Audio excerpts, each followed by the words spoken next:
The teacher ran away with her son from her tyrant millionaire husband to a village. When she found out who her new neighbor was, she couldn't believe her eyes. Through the noise that rang during the break, the bell rang for the lesson. The students rushed to their classrooms to avoid being late for the start of class. This was Senior Nezuo's private school. Only the wealthiest residents of the city could afford to send their children here. The leather furniture in the foyer and the expensive office equipment in every classroom were clear evidence of this. Amanda had a lesson with the 7th grade. She leisurely got up from the table, took her textbooks and notebooks and left the teacher's lounge.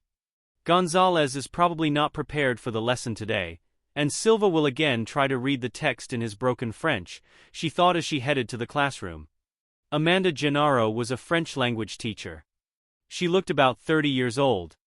She wore a beautiful powder-colored dress that suited her well and highlighted her finely shaped feminine figure. Her luxurious chestnut hair was neatly styled according to the dress code. Her well-groomed appearance suggested that she did not lack for money. Entering the classroom, she first inspected all those present. No student escaped the sharp eye of the teacher, and if necessary she made remarks. The children watched her with curiosity. Amanda was a very attractive woman and an excellent teacher, which the students greatly appreciated. Sonora Gennaro, what will we be doing today? Asked the same Gonzalez, a red-haired 12-year-old boy sitting at the back desk. You must be thoroughly prepared for the lesson today, asking such questions, she replied playfully. Gonzalez lowered his head because, as the teacher had guessed, he was not prepared for the lesson. Today we will be talking about how to save the Amazon forests. Please share your thoughts in French, Amanda said, listening with interest to her students' arguments. The school day was drawing to a close and students along with teachers began to leave the school. Amanda stepped out of the building and paused. She was in no hurry to go home. She wanted to take a walk, and a few minutes later, she was already heading to the central part of the city. Narrow streets filled with numerous shops adorned with advertisements led here. This was the historical part of the city where the local landmarks were located. Here one could visit museums, stop by a restaurant, or attend a mass in one of the churches. This was where Amanda was headed. A service was in full swing at the St. Benedict Cathedral. The church, built in the neo-Gothic style, was impressive in its height. She sat in the last row and took a prayer book. After the service, she decided to walk around the church to get a better look at it. She was not often here, so she wanted to stay longer in a place where she finally felt peace and serenity. Sonora, do you need any help? A stranger's voice sounded behind her. Amanda turned around and saw a priest. No, I just wanted to take a closer look at the church's decor. I don't come here often. The priest blessed her and left so as not to disturb her. She stayed in the church for a while, lost in her thoughts. Sonora, your husband is already home. The maid informed her when Amanda entered her mansion. The spacious, bright hallway was empty, and she hurried upstairs to her room. Darling, where are you rushing to? Rogelio stepped out of his office to meet Amanda. He was already in his home clothes and waiting for her. He appeared slightly older than his wife, with dark hair and equally attractive looks. He owned a television company that produced famous series. It was a very profitable business which had allowed him to amass a considerable fortune. I'll change and come down to you, she said and hurried to her room. She had no desire to explain herself to her husband. Truth be told, lately all they did was argue. Their family life was not going well. Yet it had all started so beautifully, their meeting in a restaurant, romantic courtship, expensive gifts, and long walks through the night city. A few minutes later, she was already sitting in her husband's office in a soft armchair with burgundy velvet upholstery. Amanda, maybe you shouldn't work? We are a wealthy family, and you don't need to spend so much time at school, Rogelio began the conversation. I didn't get an education to waste away at home, Amanda said firmly. But we have a son. You could fully devote yourself to his upbringing, her husband continued to insist. He stood by his desk, shuffling some papers and talking to his wife as if in passing. I give our son enough attention, she replied just as firmly. And she immediately caught herself thinking that there was no trace of the former softness in her voice. You don't understand. This is not a request. This is an order, Rogelio said more assertively. He put the papers aside and focused entirely on the conversation. "Since when have you started treating me like your subordinate? I am a free person capable of making my own decisions. All our friends' wives take care of the house, the children, and visit beauty salons. Why don't you become like them?" "A brainless hen," the woman added. At these words, her husband rushed to his wife. He grabbed her by the chin and looked intently into her face. "God, how rude he is. He doesn't love me at all," Amanda thought, looking at Rogelio. "Who do you think you are? As if you're an outstanding teacher and the school can't live a day without you," he said sarcastically. "You're hurting me," she said in a steely voice. "I couldn't care less. You will do as I say." Amanda didn't respond to his words to end this unpleasant conversation for both. She felt deep disappointment at that moment.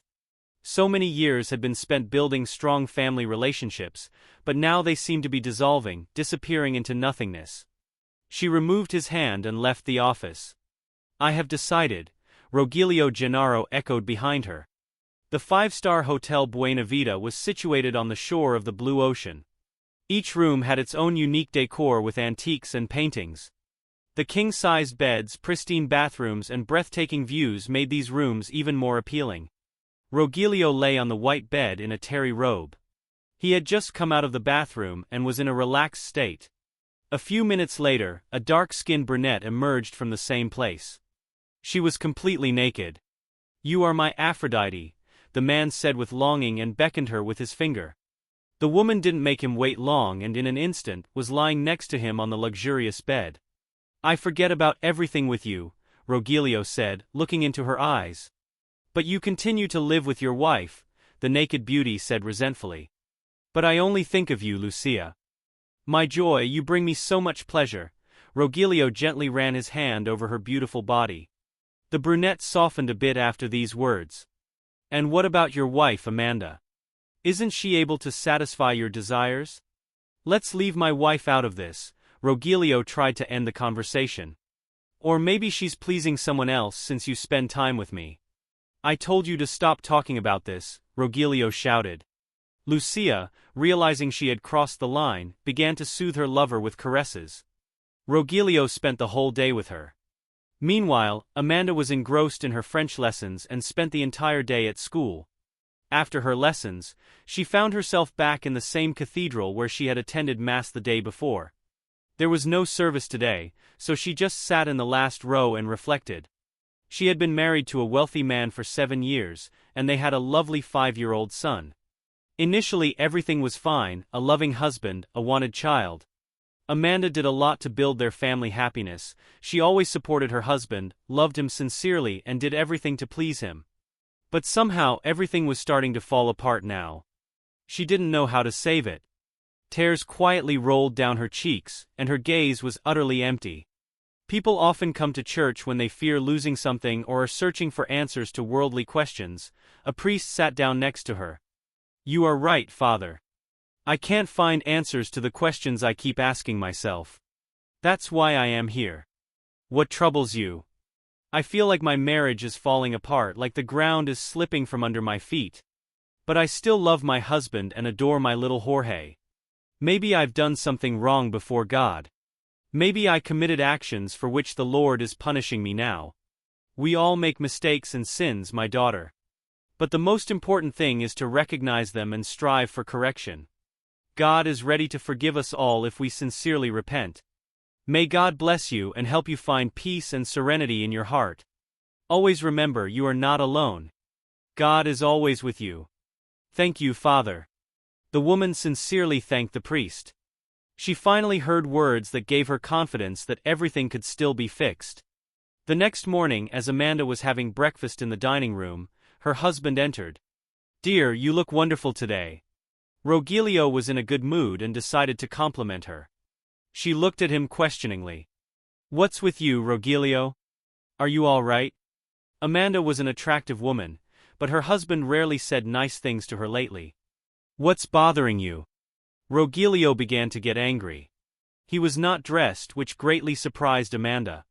Mom, Dad, little Jorge was already coming down the stairs to the dining room. He was still in his pajamas and hurried to see his parents. He was a spitting image of Rogelio, a dark-haired and swarthy boy. "Jorge, why are you up so early?"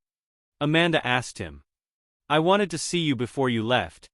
"But we'll be back, son," Amanda said gently, hugging him. "Are you going?"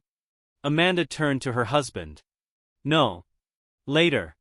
Velasquez will take you to school. And don't forget, we're invited to a social event tonight. I'll pick you up at 7. This time, no excuses." The luxurious hall exuded an atmosphere of wealth and sophistication. The polished floors gleamed in the bright light. Gold chandeliers hanging from the ceiling scattered their rays throughout the hall. There were many people present.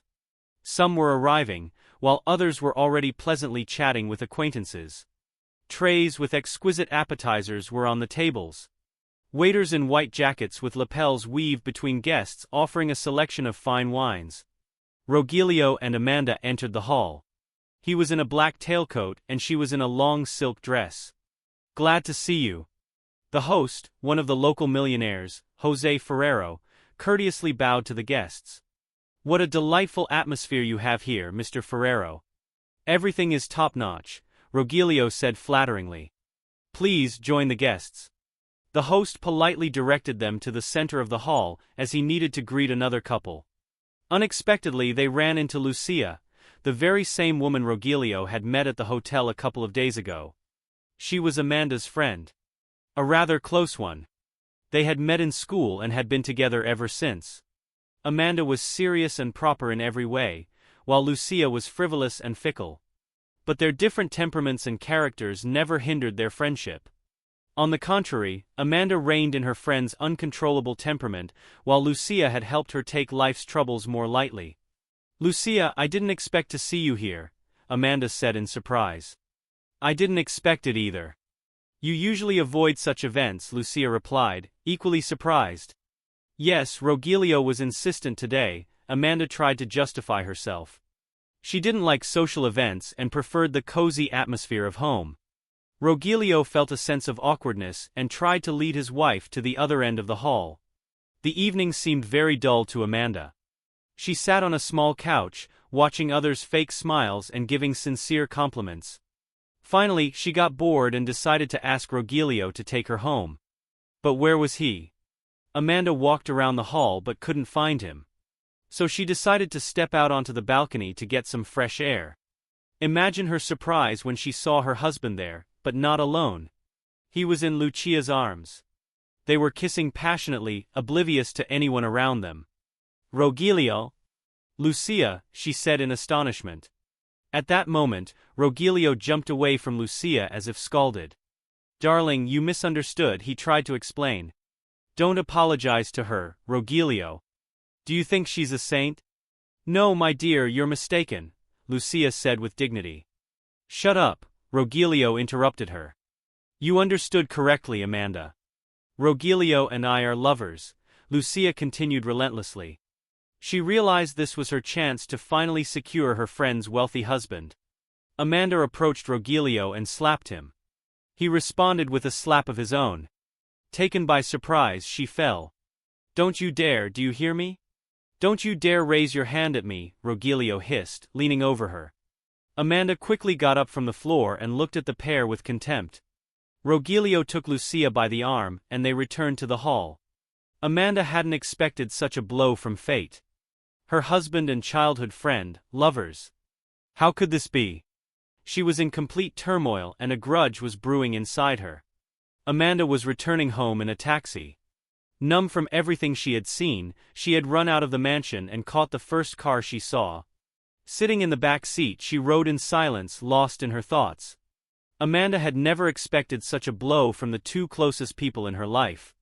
Rogelio, her beloved husband, in the arms of her closest friend. And Lucia? She knew how hard Amanda was trying to preserve her marriage and bring back the former tenderness. Why did she do this? Could it be possible? At home, she locked herself in her room and cried into her pillow so no one could hear her. Despite all the family troubles, she still loved her Rogelio, who turned out to be a scoundrel. "What happened to you, Sonora Amanda?" The principal pointed to the red mark on the teacher's face. "I fell," she muttered, not having time to come up with something more plausible. Were you drunk? The principal suggested. Someone behind the principal giggled and she turned around. Silence fell. Come to my office, Paula said, leading the way. Amanda followed her. The principal sat at her desk and pointed to a seat opposite her.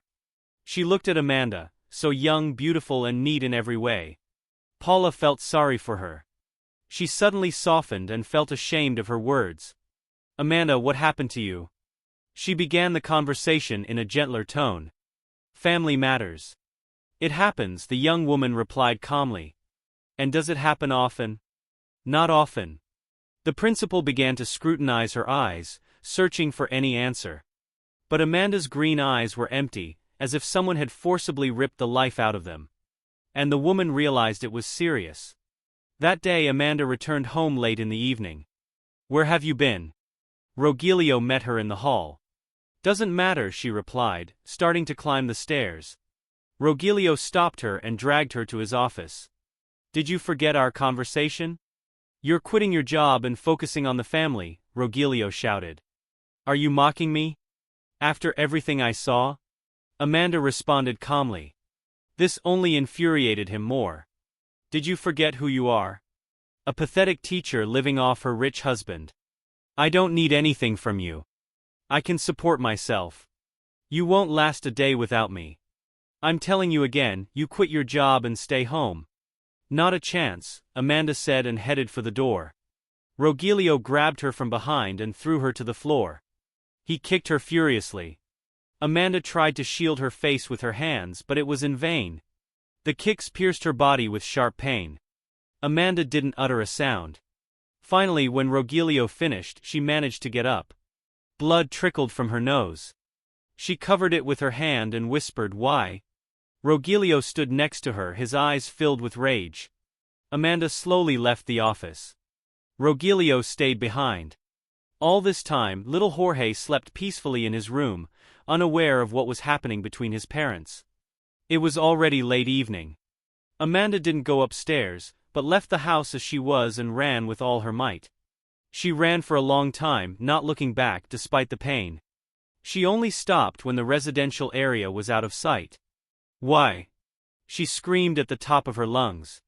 The terrible sound scattered birds from the trees which she couldn't see. The birds' cries brought her back to her senses. Amanda looked around. Seeing no one, she threw herself to the ground and cried in despair. It seemed no one in the world could be more miserable than her. Meanwhile, Rogelio sat at his desk, shuffling through some papers. He stayed in his office to sleep. Amanda, regaining some composure, returned home. She had nowhere else to go, and her little son remained in the house. Amanda approached the mirror with fear the next morning. Her nose was swollen and had turned a purplish color. There were bruises under her eyes that couldn't be covered up by any means. No, this can't go on any longer, she said to herself. It sounded so determined that there was no doubt that this moment would change her entire life. And it wasn't resentment, nor hatred for the person she had lived with for so many years that was speaking. It was her sense of self-worth and her desire to correct her mistakes. At that moment, she began frantically searching the room. Amanda looked under the bed, opened all the cupboards in a row, pausing only for a moment to continue her search. Yes, where could it be? She muttered to herself and continued searching. Found it, she exclaimed, as if she had discovered a treasure trove of jewels. In reality, it was much simpler. She had found a large suitcase they used for trips with Rogelio. Amanda sat on the edge of the bed and began to stare at it intently. It was a dark blue wheeled travel bag. She started recalling moments associated with their trips, but nothing came to mind. This only proved that the decision she made just minutes ago was the only correct one. While her husband was at work, she packed the bag, took her son, first documenting her injuries at the hospital, and left. Jeriakura, that was the name of the place Amanda arrived at with her son. It was chosen completely at random. She liked the name. There were no relatives or acquaintances here. Mom, why did we come here? You said we were going on an interesting trip. And I'm so tired. When will the fun begin? And why are we without Dad? Asked little Jorge. Be patient, sweetheart. Everything will come.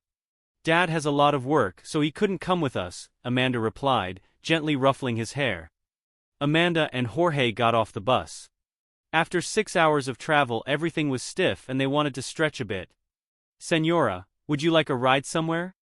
A smiling man, presumably a local, approached the strangers. Are there any houses or apartments for rent in your village? Amanda asked. There are. Are you staying long? I haven't seen you here before, the villager inquired. As long as it takes, the woman grumbled, and the man understood that she wasn't in the mood for conversation. Hop in the back seat. Jiriakara was a fishing village right on the ocean shore. The entire economy was built on trading fish for other goods or money. The place was secluded. Rarely did anyone visit, although the locals were quite sociable and welcomed every new face. That's why the man at the bus stop was so happy to see Amanda and her son. After about 10 minutes, he stopped his pickup truck near one of the huts. It was a small wooden structure with a couple of windows and a thatched roof. Do you like it? The man asked cheerfully. Yes, Amanda replied and went inside. The household items were very modest, a wooden bed, a table and a couple of chairs. Who lived here? She asked the guide. An old lady. After she passed away, the villagers took her simple belongings. And the hut remained. Amanda stood in the middle of the humble abode, looking around. Jorge was utterly confused. Where were the promised entertainments and when would they begin? The guide was also watching her closely. He noticed her carefully concealed bruises on her face, even though she was wearing dark glasses. It's none of my business, he thought. Well, I'll be off then, the man said and left the hut. Sweetheart, are you very tired? Amanda asked her son. Not really. Then I suggest we take a walk along the shore. On the ocean shore, there were unusually white sands and a deserted beach. Only the fishermen in their boats far away were casting nets to catch fish. How about a race? Who gets to the water first? Amanda shouted playfully. Her mood instantly caught on with the boy, and they dashed to the ocean in their clothes. Mom, I'm first.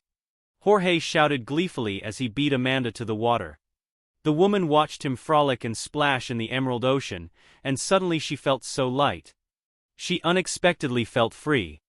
Although she still had to figure out from what or whom. I'm coming to you, she shouted and dove into the green depths. They splashed and played for a long time, perhaps as they had never done in their entire conscious lives. Rogelio's house was in complete chaos. He didn't find his wife or son when he returned home in the evening. The servants couldn't answer his numerous questions. Where the hell are my wife and son? They left this morning, replied the maid. Where to? We don't know. After hearing this, he dashed upstairs to the bedroom. Rogelio opened the wardrobe and noticed some of Amanda's clothes were missing. Did they take a suitcase with them? He shouted to the maid. Yes, a blue travel bag.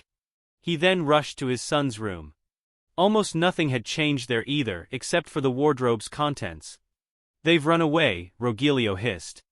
He took out his phone and started dialing his wife. A ringtone sounded from the neighboring room. Amanda had thoughtfully left her phone behind to avoid being tracked. I'll find you anyway. I won't let you get away from me that easily, Rogelio gritted through his teeth. He hadn't anticipated such a turn of events and felt helpless and very lonely at that moment. Meanwhile, Amanda was lying on a wooden bed next to her son. She had brought some bedding to cover the uncomfortable wooden bed. Jorge had fallen asleep almost immediately after playing in the water. Left alone with her thoughts, Amanda began to ponder what she would do in this new, unfamiliar life. Is there a school in this village? Will I be able to continue my teaching career? Although French lessons are unlikely to be needed in this remote place, she thought, staring into the darkness. Oh, how could I forget? She almost exclaimed but caught herself almost waking her son. Jorge didn't wake up. She quickly jumped out of bed and began searching through her travel bag. Finally, at the very bottom, she found a few sheets of paper and some colored pencils she had taken for Jorge. The woman was very excited. In the dark, she found a lamp and lit it. Amanda sat at the table and took a black pencil in her hand. She thought for a moment but then began to work, drawing something on the white sheet of paper. She looked very focused. She repeatedly picked up the paper and examined it from all angles. By morning, she had finished a sketch of the beach where they had so much fun with Jorge. I think it turned out quite well. But I need time to restore my knowledge and skills, she thought as she lay down next to her son. The sun was almost up, and Amanda decided to get some sleep before Jorge woke up. The sun was nearly at its zenith when Amanda opened her eyes. It was almost noon. She jumped out of bed, not finding her son beside her. She stepped out of the hut and saw Jorge talking to their guide from yesterday. "Good afternoon," she said as she approached them. "You sleep long, Sonora," the man said disapprovingly. "Yes, there's a calming atmosphere here." The man softened a bit and replied, "I brought some food. For the time being." Next to him was a basket covered with some cloth. The woman uncovered it and found eggs, a bit of milk, some vegetables and bread. "Where do you get all this?" "We grow some things ourselves and trade fish for others. You should also think about how to feed your son." "Don't worry. I already am. Tell me." Amanda paused, not knowing how to address the man. She hadn't thought to ask his name yesterday. "Jose," the man replied. "Tell me, Jose, are there any artists in your village?" "Well, it might be a bit grand to call them that. But is there anyone who draws well?" "Yes, there is one. He lives like a hermit. Sometimes he appears, sometimes he disappears. God knows where he goes all this time. Introduce me to him. If he hasn't disappeared again, I'll take you to him. You have no idea how much you're helping me." And they headed to the hut of the mysterious artist, who she thought could help her start a new life. But when she entered the hut and saw him, she was speechless. It was him. Amanda suddenly found herself in the past, her life rewinding 10 years. There it was, the cherished diploma from the pedagogical university. She, young and ambitious, was making grand plans and dreaming of fulfilling herself in her profession. "No, I won't work in an ordinary school. At least a gymnasium. Preferably one with an advanced French program," she told everyone. And she achieved it. She got a job at one of the most prestigious schools, where she was assigned to the senior classes. Teaching came easily. The students loved the young and attractive teacher, and eagerly awaited her classes. What more do high school students need, with their young blood boiling and hormones raging? She excited their imaginations with the wildest fantasies. Amanda diligently taught them grammar and conversational French, constantly giving them challenging topics.